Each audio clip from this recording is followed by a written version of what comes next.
carinho de nos atender e estar aqui conosco.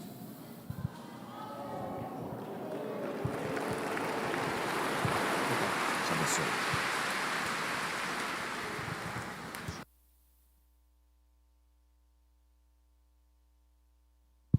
Irmãos queridos, por favor, se assentem.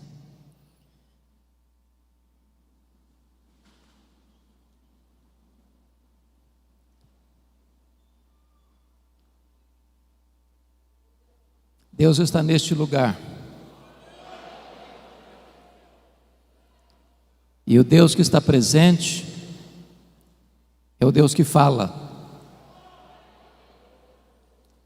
E a sua voz é poderosa. A sua voz é irresistível. E você escuta a voz de Deus quando você abre a sua Bíblia. Então abra sua Bíblia comigo e vamos ouvir a voz de Deus ao nosso coração. Abra em Joel, profeta Joel, capítulo 2.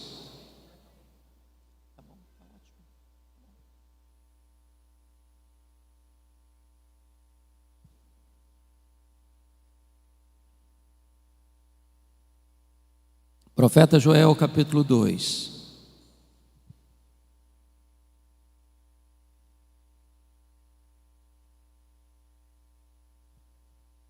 Nós vamos ler dos versos 12 ao verso 17, Joel capítulo 2. Ainda assim, agora mesmo, diz o Senhor, convertei-vos a mim de todo o vosso coração, e isso com jejuns, com choro e com pranto. Rasgai o vosso coração e não as vossas vestes, e convertei-vos ao Senhor, vosso Deus, porque Ele é misericordioso e compassivo e tardio em irar-se e grande em benignidade, e se arrepende do mal. Quem sabe se não se voltará e se arrependerá e deixará após si uma bênção, uma oferta de manjares e libação para o Senhor nosso Deus. Tocai a trombeta em Sião, promulgai um santo jejum, proclamai uma assembleia solene, congregai o povo, santificai a congregação, ajuntai os anciãos, reuni os filhinhos e os que mamam. Saia o noivo da sua recâmara e a noiva do seu aposento. Chorem os sacerdotes, ministros do Senhor, entre o pórtico e o altar, e orem. Poupa o teu povo, ó Senhor, e não entregues a tua herança ao opróbrio, para que as nações façam escárnio dele, porque hão de dizer entre os povos: onde está o seu Deus? Ainda nesse mesmo capítulo, versos 28 e 29. E acontecerá depois que derramarei o meu espírito sobre toda a carne. Vossos filhos e vossas filhas profetizarão, vossos velhos sonharão, e vossos jovens terão visões. Até sobre os servos, sobre as servas, derramarei o meu espírito naqueles dias. Aleluia. Amém. Eu estou diante de uma assembleia majoritariamente de jovens.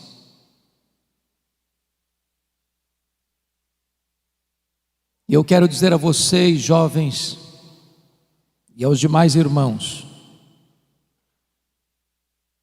como vocês todos bem têm ciência de que nós estamos vivendo os tempos mais críticos, mais difíceis, mais amargos das últimas gerações.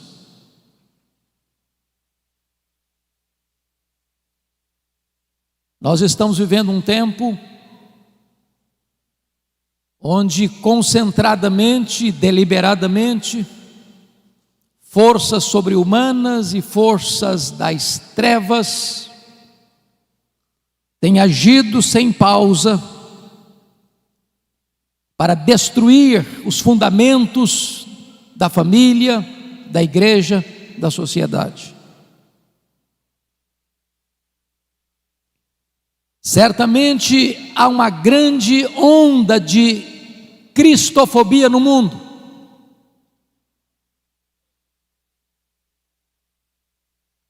Em muitos lugares, enquanto estamos reunidos aqui, crentes estão sendo presos, torturados, mortos. Mas essa não é a perseguição mais perigosa. Porque ao longo da história o sangue dos mártires tem sido a sementeira do Evangelho. A perseguição mais perigosa é a ideológica, é a filosófica, é aquela que vem de mansinho, se aninha, se instala e vai minando a fé cristã, vai destruindo os fundamentos. E esta onda que nós estamos vendo hoje, nas universidades, nos parlamentos, nas cortes, onde nações outrora protestantes evangélicas já estão se curvando, cedendo e se colocando de cócoras diante desse ataque tão sutil, mas tão frontal. Em tempos assim, não é possível uma igreja tímida, fraca, que se conforma com este século, resistir a esta onda. Portanto, a maior necessidade nossa, na nossa geração, irmãos, é de um poderoso avivamento espiritual.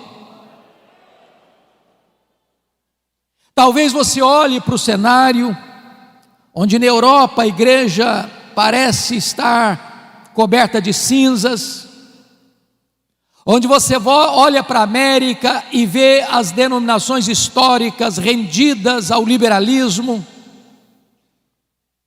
onde você vê no Brasil denominações que já se renderam ao liberalismo e outras mergulharam-se no sincretismo,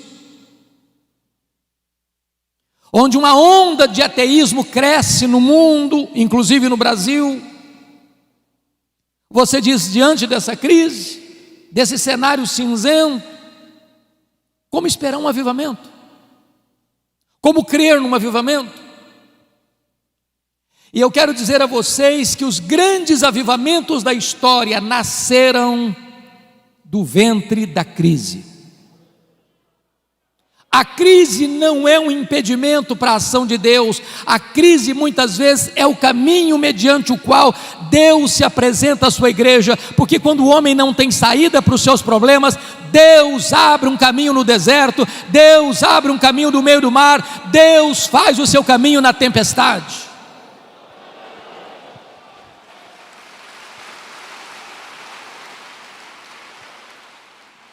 E eu queria que você, com a Bíblia aberta no texto comigo, eu preciso que você esteja com a sua Bíblia aberta no texto, para nós entendermos qual era a crise que o profeta Joel estava descrevendo para propor um avivamento ou uma volta profunda para Deus. Por favor, olha comigo. No capítulo 1, versículo 4, para uma cultura daquela época agropastoril, ou seja, o povo só podia sobreviver da agricultura e da pecuária. Olha comigo o verso 4, o que está acontecendo? O que deixou o gafanhoto cortador, comeu o gafanhoto migrador. O que deixou o migrador, comeu o gafanhoto devorador. O que deixou o devorador, comeu o gafanhoto destruidor. O gafanhoto é um inseto que encontra pela frente um pomar e deixa para trás um deserto. O gafanhoto é um inseto que come e defeca ao mesmo tempo. E esses 4 bandos de gafanhotos trouxeram uma devastação total para a agricultura daquele tempo. Se não bastasse isso, em segundo lugar, veja comigo o verso 10, capítulo 1. O campo está assolado e a terra de luto, porque o cereal está destruído, a vide se secou, as olivas se murcharam. O que você nota aqui é um cenário de seca severa. As chuvas não descem, o solo não produz, não tem alimento, os armazéns estão vazios, os celeiros estão vazios, a mesa está sem comida. Mas em terceiro lugar, olha comigo o verso 12 deste capítulo 1. A vide se secou, a figueira se murchou, a romeira também e a palmeira, entenda-se aqui a tamareira e a macieira, todas as árvores do campo se secaram e já não há alegria entre os filhos dos homens. Se você percebeu, todas estas árvores descritas são frutíferas, a base da economia, a base da comida na mesa, a base da sustentação do povo. Estamos falando de uma crise de sobrevivência, não só de um ataque de insetos, mas de uma seca severa. Mas tem mais. Olha comigo o versículo 17. A semente mirrou debaixo dos seus torrões, os celeiros foram assolados, os armazéns derribados, porque se perdeu o cereal. Em outras palavras, mesmo diante da seca e do ataque de insetos, o povo ainda pegou as suas poucas sementes que tinham e apostou na esperança e plantou na esperança de que aquela semente pudesse ser regada por uma chuva e pudessem ter colheitas. Mas até esta semente morreu mirrada no ventre da terra. Mas tem mais. Como é que fica diante disso a pecuária? Olha o verso 18. Como geme o gado, as manadas de bois estão sobremodo inquietas, porque não tem pasto, também os rebanhos de ovelhas estão perecendo. Em outras palavras, agora não só não tem fruto, como não tem gado, como não tem carne, como não tem leite, como não tem manteiga, como não tem provisão, como não tem comida. A nação está assolada por uma crise financeira sem precedentes.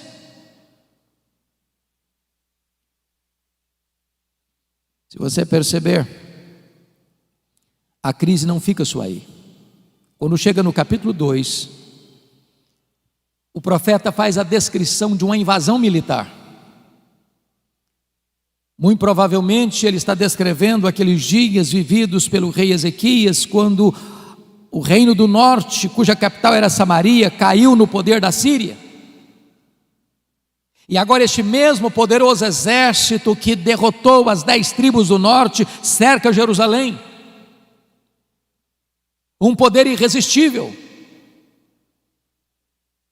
E a descrição que ele faz no capítulo 2 é de que o povo está completamente cercado, entrincheirado, encurralado e não tem condições de oferecer resistência a este poderoso exército que está cercando a cidade. Este é o cenário.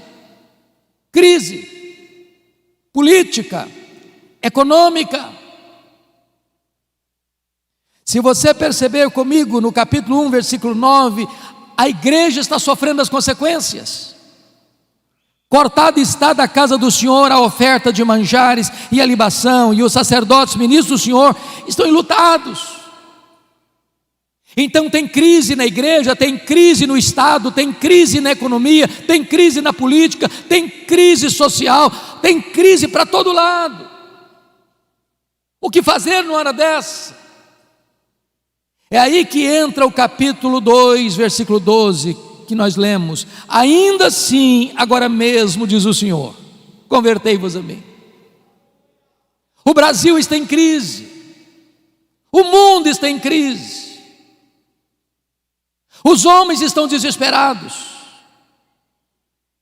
Mas quando na crise o povo de Deus se volta para Deus, nasce o sol da esperança, nasce a cura, nasce a restauração. E eu gostaria que você olhasse comigo nesta noite, quais são esses aspectos dessa volta para Deus, a natureza dessa volta para Deus. Primeiro, é uma volta para uma relação pessoal com Deus. Olha o verso 12: convertei-vos a mim. Não se trata de uma relação institucional, não se trata apenas de você ser membro de Canaã ou de qualquer outra comunidade cristã evangélica de Fortaleza. Se trata sim de uma relação pessoal de você com Deus, de você se voltar para Deus, de você conhecer a intimidade de Deus, de você saber quem é Deus na sua vida, na sua história. É de você se render por completo ao Deus vivo e todo-poderoso, que pode pegar você hoje e levantar você, e revestir você de forças, e avivar o seu coração.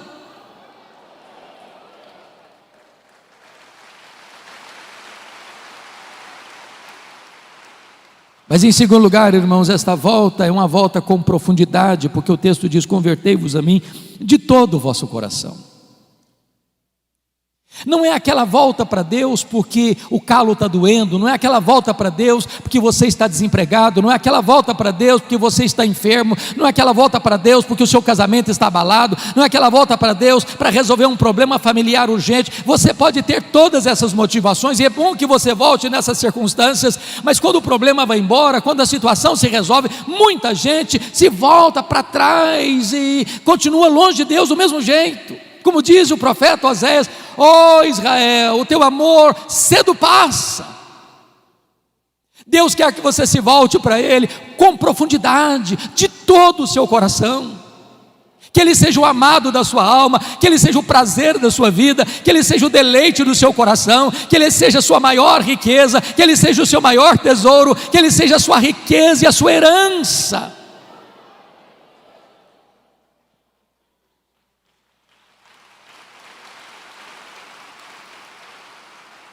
Mas em terceiro lugar, essa volta para Deus é uma volta com diligência, porque o versículo 12 diz: convertei-vos a mim de todo o vosso coração, e isso com jejuns.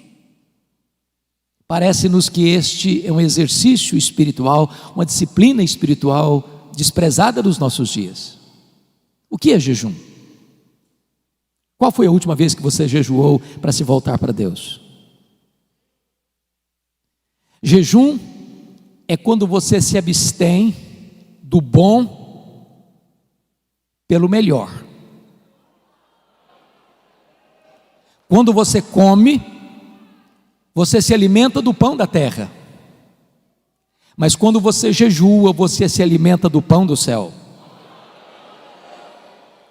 O pão da terra é um símbolo do pão do céu. Mas quando você abre mão do pão da terra para jejuar, você está dizendo que o pão do céu é mais importante e é mais saboroso do que o pão da terra. Jejum é fome de Deus. A nossa geração está tão acostumada com o sabor do pão da terra que perdeu o sabor do pão do céu. A nossa geração está tão acostumada com o pão da terra que perdeu o apetite pelo pão do céu. E nós precisamos buscar a Deus, entendendo que não só de pão vive o homem, mas de toda a palavra que procede da boca de Deus.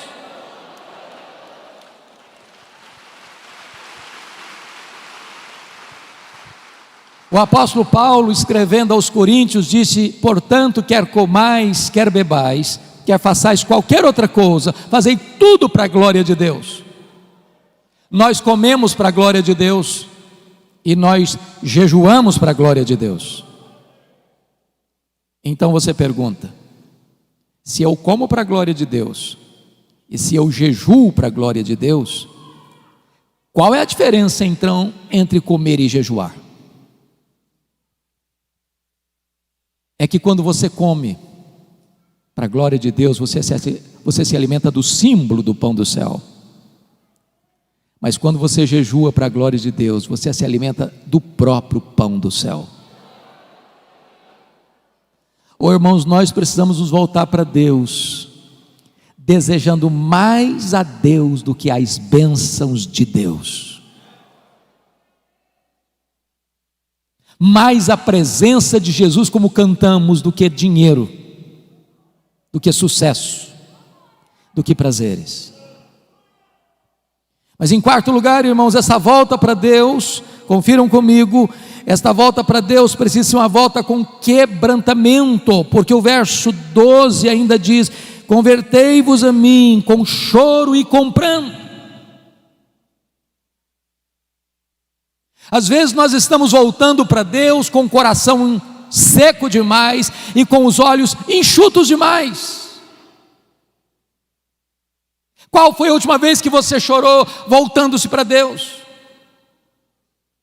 Qual foi a última vez que você chorou como Neemias chorou ao saber da realidade dramática do seu povo, o estado da sua igreja? Qual foi a última vez que você chorou como Davi chorou ao ver a sua família nas mãos do inimigo? Qual foi a última vez que você chorou como Pedro chorou pelos seus próprios pecados? Qual foi a última vez que você chorou ao olhar para Jerusalém de hoje, olhar para a igreja de hoje, como Jesus chorou à entrada da porta de Jerusalém? Jerusalém, Jerusalém, quantas vezes quis eu agasalhar-te debaixo das minhas asas e tu não quiseste. É hora de chorar, irmãos. Chorar pelos nossos pecados, chorar pelo estado da nossa nação, chorar pelos nossos governantes, chorar pela nossa cidade, chorar pela igreja.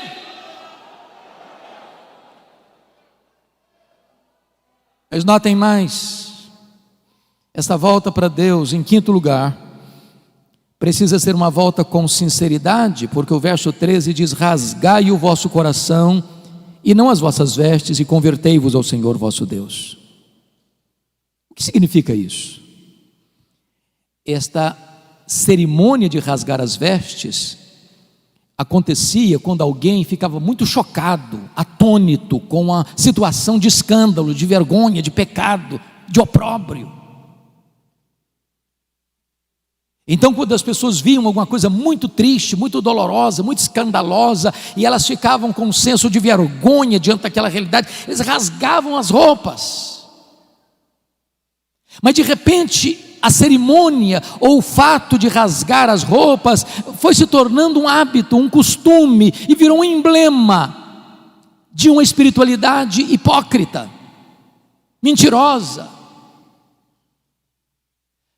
uma espiritualidade cênica, um teatro espiritual.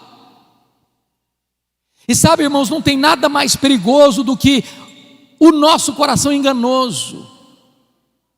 De repente nós começamos a fingir uma espiritualidade que não temos. De repente nós temos uma espiritualidade de palco, de performance, de teatro, onde nós passamos uma ideia de que somos cheios do Espírito Santo quando estamos secos. De repente nós passamos uma espiritualidade de gente de Deus, de cheio do Espírito Santo, de oração e de piedade, que isso não acontece mais. Muitas vezes nós somos como Moisés, que desceu do monte Sinai, o rosto dele brilhava, e diz a Bíblia que as pessoas não podiam se aproximar dele por causa da glória de Deus, do brilho do rosto dele. E então o que Moisés fez? Ele pôs um véu no rosto, para que as pessoas pudessem se aproximar. Mas esse homem tão ousado, esse homem que fez dobrar diante dele com um cajado na mão o mais poderoso império do mundo, o império egípcio, diz a Bíblia que num dia ele foi covarde, ele não foi ousado, ele não foi corajoso. Sabe que dia? Quando ele percebeu que aquele brilho do rosto dele estava desvanecendo, e ele não queria que ninguém soubesse disso. Ele manteve o véu quando não precisava mais do véu. Ele queria passar uma imagem para as pessoas que ele era muito espiritual. Ele queria passar para as pessoas a ideia de que a Shekinah de Deus estava no rosto dele. E diz Paulo, nesse dia ele não foi ousado.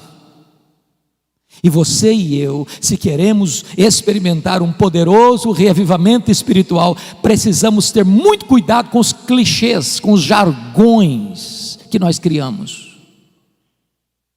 Às vezes nós vamos orar, damos uma tremidazinha na voz para passar a ideia que nós somos espirituais. Deus não se importa com isso. Ele conhece o coração. Ele está dizendo: rasgue o coração, rasgue o coração, rasgue o coração nessa volta para mim.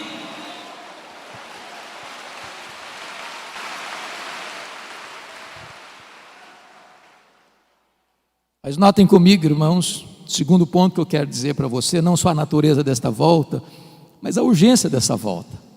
Olha no começo do verso 12, quando ele diz: ainda assim agora mesmo. O que ele quer dizer, ainda assim agora mesmo, convertei-vos ao Senhor? Se você prestou atenção na narrativa do capítulo 1 e do capítulo 2, a situação era de crise, economia combalida, a igreja sem suprimento e o sacerdote chorando, não tem dízimo, não tem oferta. Se você olha para o campo, não tem fruto. Se você olha para o pasto, o gado está morrendo de fome e de sede. Se você olha para o cenário político, o poder de um império invasor está pronto para tomar a cidade. A crise é medonha, mas Deus está dizendo: ainda assim, agora mesmo, se vocês se voltarem para mim, se converterem a mim, eu mudo esse cenário, eu altero esse cronograma, eu transformo essa realidade triste numa situação de alegria e de vitória.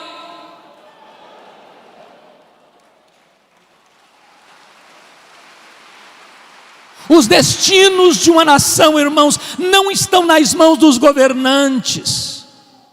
Não é de Brasília que procede a restauração da nação, é do coração da igreja de Jesus Cristo. O Senhor Deus disse: se o meu povo, que se chama pelo meu nome, se humilhar e orar e me buscar e se converter de seus maus caminhos, então eu ouvirei dos céus, perdoarei os seus pecados e sararei a sua terra. Em tempos de avivamento, Deus levanta a igreja e Deus restaura a nação. Eu quero conclamar você, jovem, você pai, você mãe que está aqui. É tempo de nós nos voltarmos para Deus. Não dá para esperar mais, não dá para sermos crentes meia boca mais, não dá para sermos crentes mornos mais, não dá para sermos gente descomprometida mais. É tempo de nos voltarmos para Deus. Isso é urgentíssimo.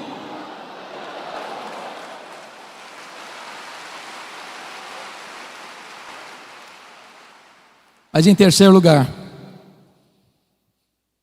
depois que você examina a natureza da volta e a urgência da volta, o profeta Joel vai nos dar um motivo para essa volta para Deus. Confira comigo o verso 13. Convertei-vos ao Senhor vosso Deus. Por quê? Olha a razão. Por quê? Porque Ele é misericordioso e tardio em irar-se, e grande em benignidade, e se arrepende do mal. Quantas vezes você e eu já choramos pelo nosso pecado? Quantas vezes vocês e eu já dissemos: Senhor, tem misericórdia de mim? Porque se Deus observar os nossos pecados, nós vamos perecer. Talvez você pergunte: mas como assim, pastor? Pecando? Presbíteros, líderes? Deixa eu dizer uma coisa a você. Se você não está vendo os seus pecados, é porque você está longe da luz. As pessoas que mais confessam os seus pecados e mais choram pelos seus pecados, não são as que mais pecam, são as que mais perto de Deus andam. Porque quando nós estamos na presença daquele que é santo, santo, santo, até os serafins cobrem o rosto.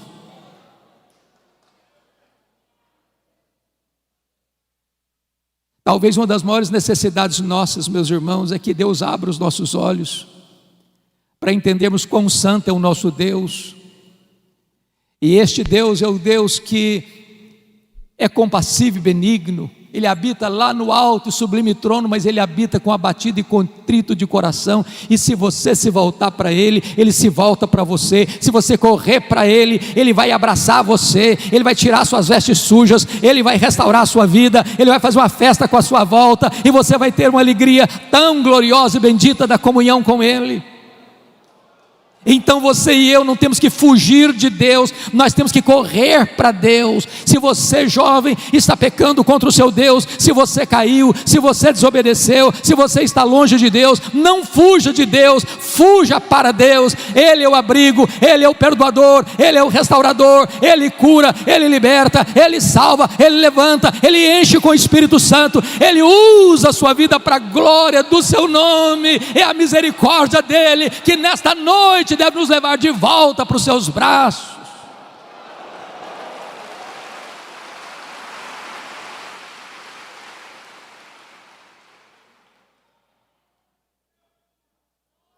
Mas notem comigo, como é que deve ser esta convocação para a volta para Deus. Olha o versículo 15 comigo. Tocai a trombeta em Sião. Oh, irmãos amados, está escrito: promulgai um santo jejum e proclamai uma assembleia solene. O que esse texto está dizendo é que o seu e o meu problema não está lá fora, está aqui dentro do nosso coração. A trombeta não é tocada para fora dos muros, a trombeta é tocada para dentro de Sião.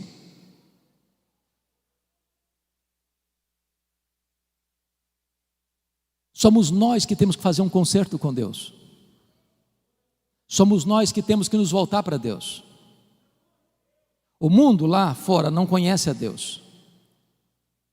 Eles estão atrás, não agora por causa da pandemia, mas nesse período atrás de um carro elétrico, numa passarela de carnaval, ou jogando droga nas veias, ou se embriagando, ou se prostituindo, ou correndo atrás de seminários de autoajuda, ou talvez de misticismo, de sincretismo, porque eles estão com um vazio enorme na alma, e eles não encontram a forma de preencher esse vazio. Mas você e eu conhecemos a Deus, você e eu sabemos que Deus é a fonte da vida, você e eu sabemos que só Deus satisfaz a nossa alma, e é hora de nós nos voltarmos para Deus. A trombeta precisa ser tocada aqui, porque o juízo começa pela casa de Deus.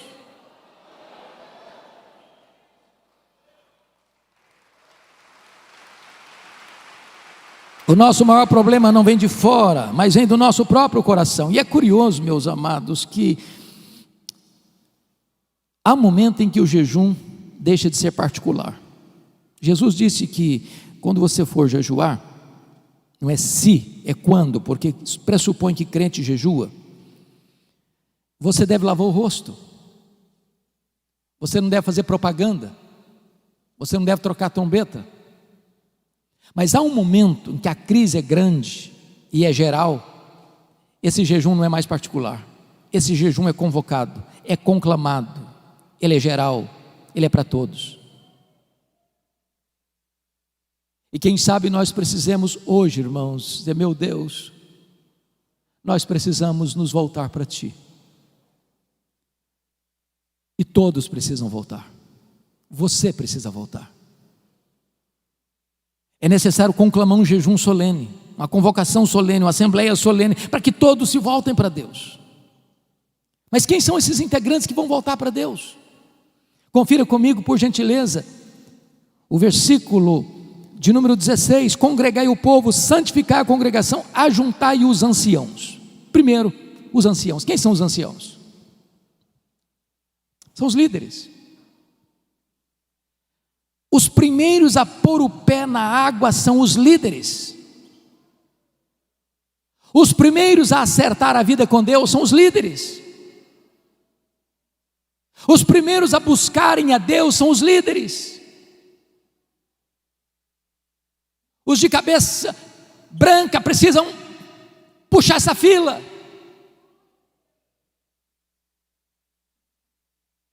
E eu estou certo de que a liderança desta igreja está incomodada, está desafiada, está desejosa de conclamar esta congregação a se voltar para Deus. E esta liderança está botando o pé na frente: estamos aqui, venham conosco. Mas quem mais precisa se voltar? Olha comigo o versículo 16: congregai, ajuntar os anciãos, reunir os filhinhos. E esta é uma expressão para a juventude.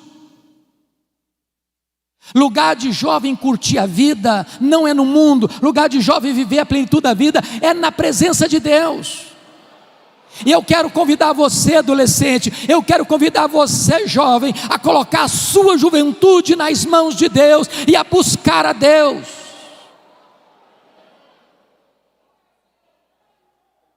Eu ontem compartilhei com o pastor Gessé da minha alegria de vê-lo convocando a juventude para um café, que não era um café, era um encontro, um bate-papo sobre as coisas mais importantes que esta geração de cabelos brancos, esta geração de anciãos está dizendo: nós já cumprimos o nosso ministério, estamos concluindo o nosso ministério, mas esse ministério não vai parar, esse ministério não vai ser interrompido, esse ministério não vai acabar. Nós estamos passando o bastão para a nova geração, e esta nova geração precisa estar imbuída do mesmo propósito, conhecendo a Deus, amando a palavra de Deus, comprometida com a palavra de Deus, para pregar a palavra de Deus no poder do Espírito Santo de Deus, para que a igreja de amanhã, a igreja, a segunda geração, seja mais viva, seja mais cheia do Espírito Santo, seja mais comprometida do que a geração atual. Você, jovem, não está dispensado deste encontro com Deus. Se você olhar para a história da igreja, talvez os dois maiores avivamentos depois da reforma do século XVI aconteceram sob a liderança de jovens. O avivamento da Inglaterra do século XVIII começa com estudantes da Universidade de Oxford. Avivamento que levanta a igreja das cinzas e que restaura a nação de uma crise medonha. No começo do século XX, no país de Gales, um país marcado pela jogatina e pela prostituição, o avivamento começa com um adolescente, Evan Roberts. E durante 6 meses, 100.000 pessoas salvas, a nação impactada, os estádios de futebol ficaram vazios e as igrejas lotadas, e Deus restaurou aquela nação. Então eu quero conclamar você, adolescente, eu quero conclamar você, jovem, para você se voltar para Deus e experimentar um poderoso avivamento em seu coração nesses dias. Mas quem mais deve se voltar? Confira comigo o versículo 16: também reuni os que mamam. Eu tenho visto muita gente: não, criancinha não pode ir para a igreja, é muito melindroso, é muito pequenininho, é muito sensível, é muito vulnerável. Na nossa geração, traziam-nos para a igreja quase que logo depois do parto. Estamos vivos até hoje. Igreja é lugar de criança. Criança precisa vir para a igreja desde a meninice mais tenra, no braço do pai, no braço da mãe, no colo do pai, no colo da mãe, porque é aqui que ele começa a aprender, a conhecer a palavra de Deus, a amar a palavra de Deus e a conhecer a igreja do Deus vivo. As crianças não estão dispensadas nessa coletividade de buscar ao Senhor.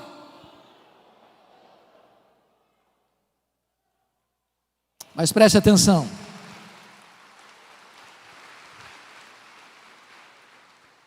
Quem é que deve buscar o Senhor? Diz o texto no verso 16: sai o noivo da sua recâmara e a noiva do seu aposento. O que significa isso? Vocês que conhecem a Bíblia sabem que na cultura judaica, quando um rapaz se casava, uma moça se casava, esse rapaz era dispensado do serviço militar durante 1 ano, para desfrutar da vida conjugal. Deus está quebrando aqui um protocolo. Deus está aqui dizendo o seguinte: olha, essa busca, esse acerto com Deus é tão urgente que você interrompe a lua de mel. Até no dia das núpcias de um rapaz e de uma moça, ele e ela não estão dispensados desta volta para Deus, desta busca de uma restauração espiritual. Mas o que me marca profundamente, irmãos, é que no verso 17, Deus destaca alguém nessa busca. Porque está escrito: chorem os sacerdotes ministros do Senhor. Quem são os sacerdotes? Os sacerdotes eram aqueles que ensinavam a lei. Os sacerdotes eram aqueles que oravam pelo povo. Os sacerdotes eram aqueles que ofereciam sacrifícios pelo povo. Há um peso maior nos ombros dos pastores. Talvez você não imagine. Você vê pastores aqui à frente, o peso que eles sentem nos seus ombros, pelas ovelhas. E a ordem que Deus dá para nós pastores é chorar. Chore os ministros, sacerdotes do Senhor. E o que deve levar um pastor a chorar num tempo de crise, buscando avivamento? Primeiramente, é o amor ao povo de Deus, para que ele não seja opróbrio, para que não seja motivo de vergonha. A igreja evangélica brasileira, irmãos, está sendo mais conhecida na mídia pelos seus escândalos, líderes presos, acusados dos crimes mais vergonhosos. E nós pastores precisamos chorar, dizer: meu Deus, não deixa a tua noiva passar vergonha, não deixa a tua igreja ser enxovalhada neste mundo, não deixa a tua igreja ser motivo de piada no mundo, não deixa a tua igreja passar por esse vexame público. Salva o teu povo disso. Mas em segundo lugar, os sacerdotes precisam chorar por uma outra motivação: o zelo pela glória de Deus. Porque hão de dizer entre os povos: onde está o seu Deus? O líder precisa ter paixão pela glória de Deus, zelo pelo nome de Deus. Porque quando a noiva está suja, quando a noiva está indiferente, quando a noiva perdeu o seu primeiro amor, a glória de Deus, a honra de Deus é questionada no mundo. Cadê Deus? Por que Deus não age? Por que Deus permite isso? Por que a igreja está desse jeito?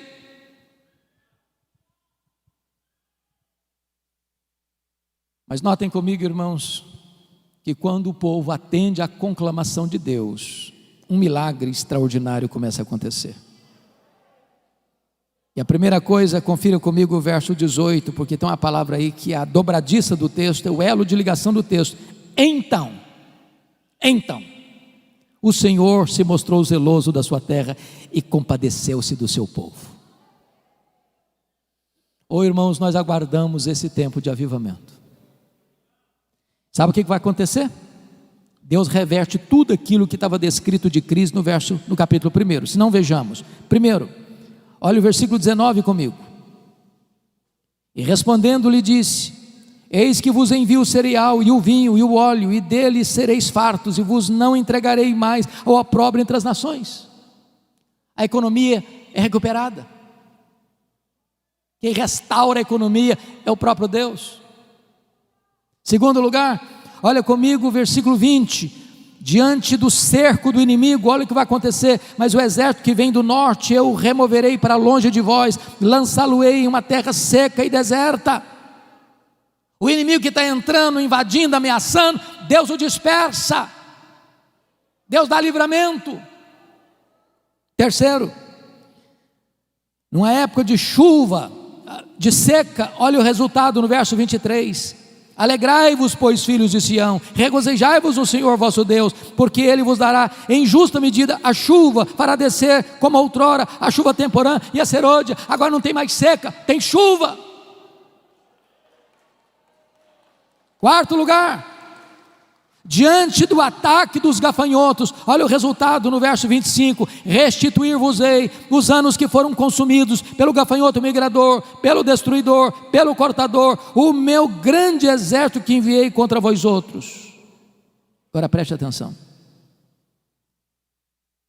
Quem mandou os gafanhotos? Não foi o diabo?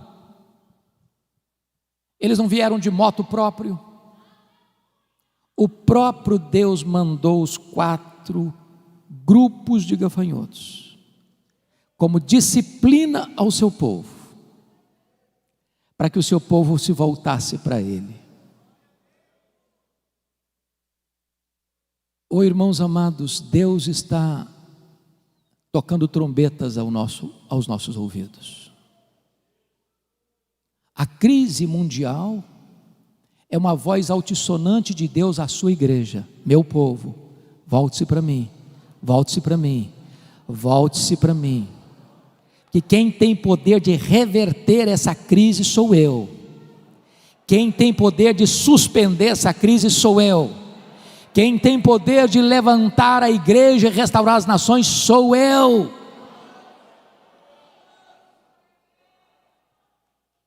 Mas em último lugar, irmãos, preste bem atenção no que eu vou lhes dizer. Nós cantamos isso aqui hoje. Sabe qual era o maior problema do povo? Não era a seca, não era a falta de fruto no campo, nem de gado no curral. O maior problema do povo nem mesmo era um exército inimigo tentando atacar.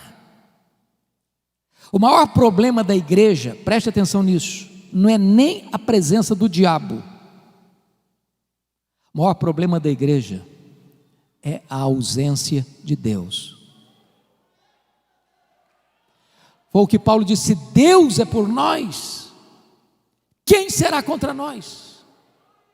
Você e eu podemos perder bens materiais, você e eu podemos perder emprego, você e eu podemos perder até a saúde. O que você e eu nunca podemos perder é a presença de Deus. É a presença de Deus. Não tem nada mais triste, irmãos, do que a inscrição Icabode, foi-se a glória do Senhor.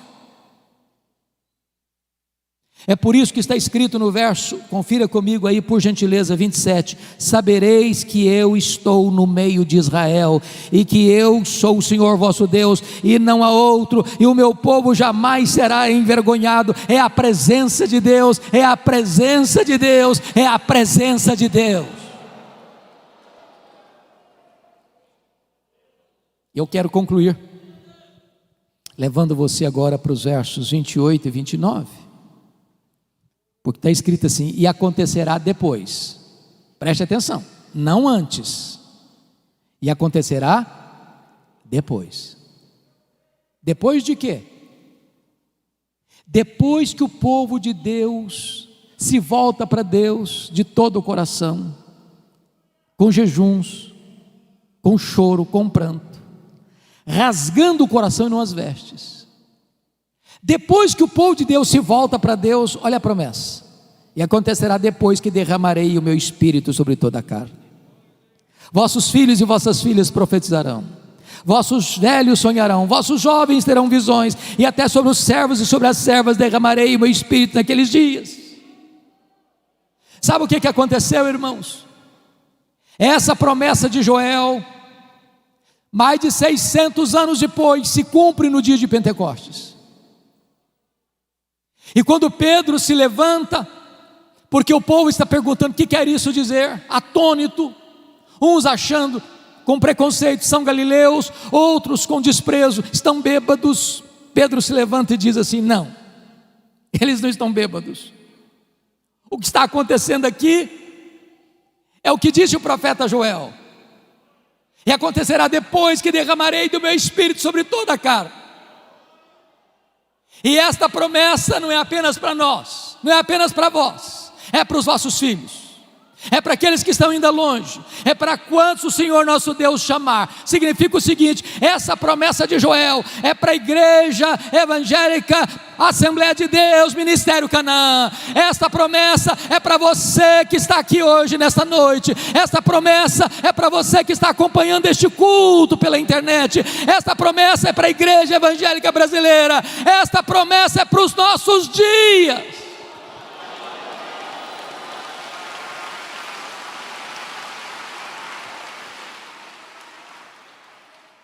E notem vocês que quando Deus derrama do seu Espírito, Ele vai rompendo todas as barreiras humanas, porque não tem gênero, é sobre os filhos e sobre as filhas. Também preste atenção, não tem idade sagrada, é para os velhos e é para os jovens. E também não tem classe social, é até para os servos e para as servas.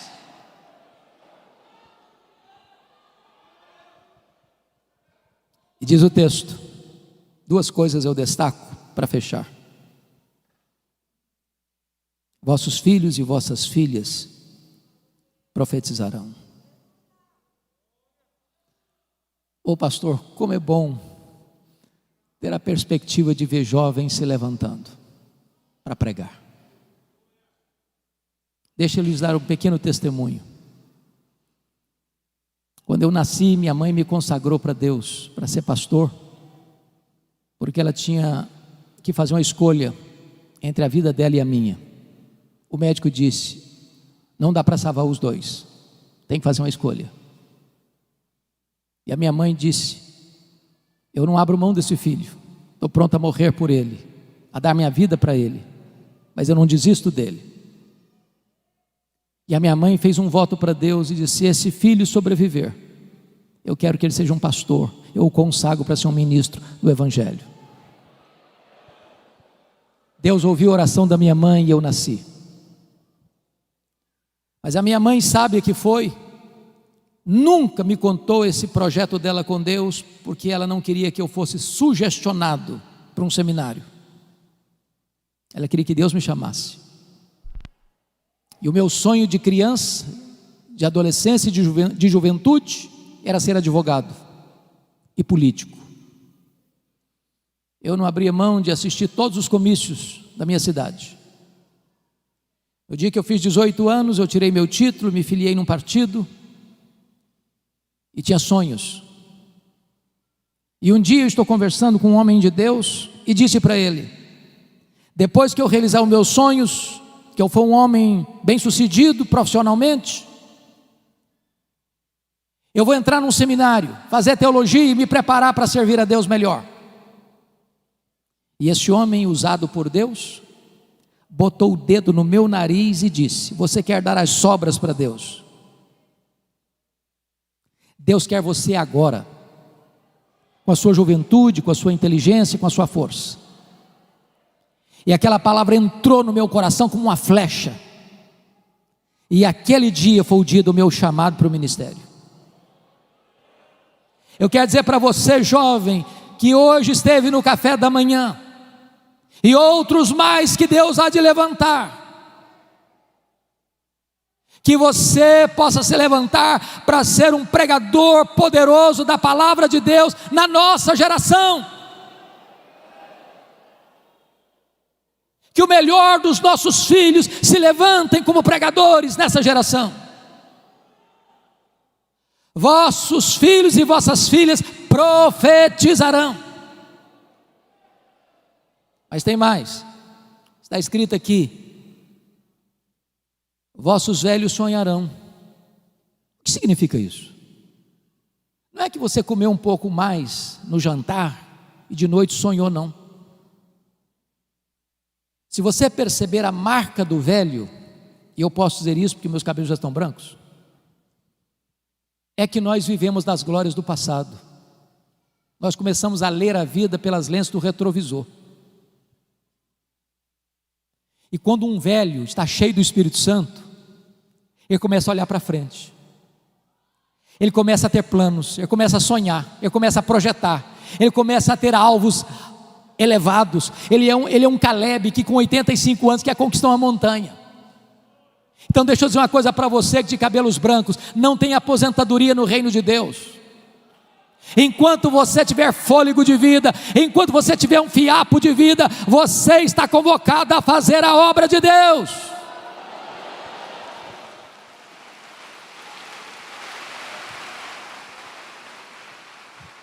Não é hora de você vestir um pijama, não é hora de você ficar numa cadeira de balanço, é hora de você se levantar e usar a sua sabedoria, e usar o seu conhecimento, e usar a sua experiência, e usar as forças que Deus vai lhe dar, para ser uma bênção nas mãos de Deus.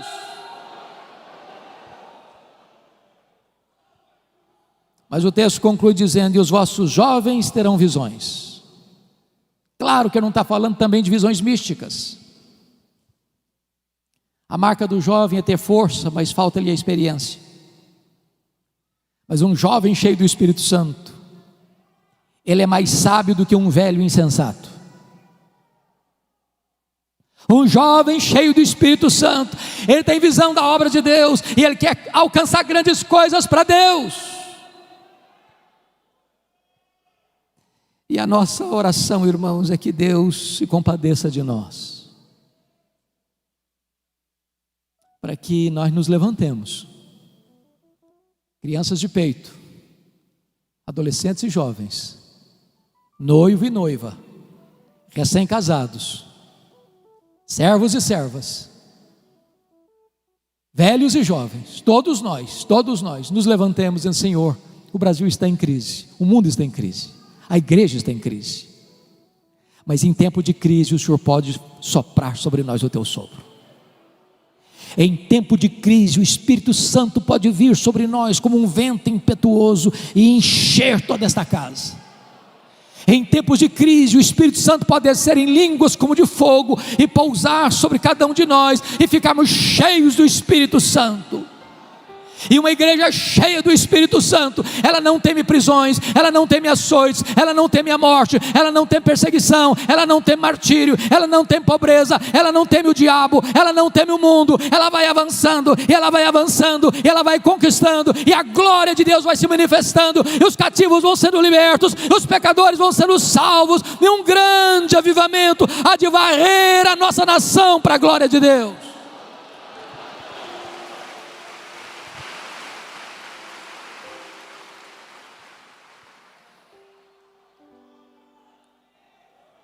Você quer esse avivamento, irmão? Você anseia por ele? Não dá mais para esperar. Ainda assim, agora mesmo, diz o Senhor: convertei-vos a mim de todo o vosso coração. Que Ele nos ajude. Amém.